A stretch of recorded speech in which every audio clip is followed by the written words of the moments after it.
ახალი საკანონმდებლო ინიციატივა ცვლილებების საქართველოს კანონში კორუფციის წინააღმდეგ ბრძოლის შესახებ. საპარლამენტო უმრავლესობის ლიდერის ირაკლი კირცხალიას განცხადებით საჯარო მოხელეებს პოლიტიკური თანამდებობის პირებს, აიპებში, სიპებში და სახელმწიფო საწარმოებში დასაქმებულ პირებს, იმ შემთხვევაში თუ მათ მიმართ კანონიერ ძალაში შევა გამომტყუნებელი განაჩენი საქართველოს სისხლის სამართლის კოდექსით გათვალისწინებული სამოხელეო ან ფინანსური დანაშაულების ჩადენისთვის მათ ანტიკორუფციული ბიუროსთვის ქონებრივი მდგომარეობის დეკლარაციის ყოველწლიურად 30 წლის განმავლობაში წარდგენის ვალდებულება ექნებათ. საქართველოს პარლამენტმა გაავრცელა პრეს-რელიზი, სადაც მუხლობრივადაა მითითებული, რომელ სამოხელეო დანაშაულში მხილებული ადამიანების ქონებრივი მდგომარეობის აქტიური დაკვირვება განხორციელდება.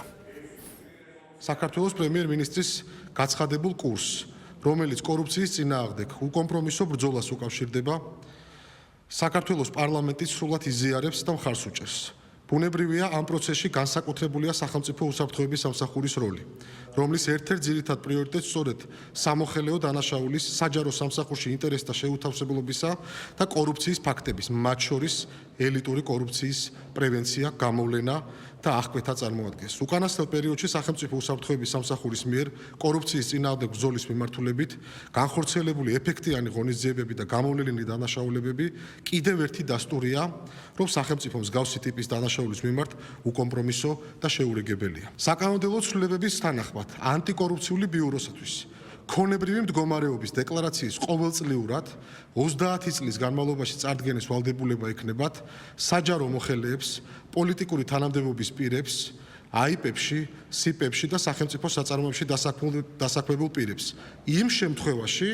თუ მათ მიმართ კანონიერ ძალაში შევა გამომტყუნებელი განაჩენი საქართველოს სისხლის სამართლის კოდექსით გათვალისწინებული სამოხელეო ან ფინანსური დანაშაულების ჩადენისათვის. თუ ვინმეს აქვს მოლოდინი იმისა, რომ თანამდებობაზე ყოფნის პერიოდში, ანუ წესით, როდესაც უნდა ემსახურებოდეს ქვეყანას, უნდა ემსახურებოდეს ხალხს,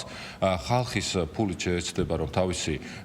ჯიბე გაისკელოს და თავისი ბედნიერება აწყოს, ისე რომ მოიხდის სასჯელს და შემდეგ ეს ყველაფერი ჟარგონი რომ ვიხმაროთ შეერჩება, ეს არ იქნება მომავალში შესაძლებელი მარტო იმისიდან გამომდინარე, რომ როდესაც სასჯელს მოიხდეს კონკრეტული დამნაშავე, მას მოუწევს, რომ ისევ წლების განმავლობაში შეავსოს თანამდებობრივი დეკლარაციები, იმას, რომელსაც ყველანი ვავსებთ და საჯარო განსახილველად გამოიტანოს მისი თანხები, მისი ქონება, განხარჯული ფინანსების შესახებ ინფორმაცია და რასაც რა თქმა უნდა მონიტორებს გაუწევს შესაბამისი სამსახურების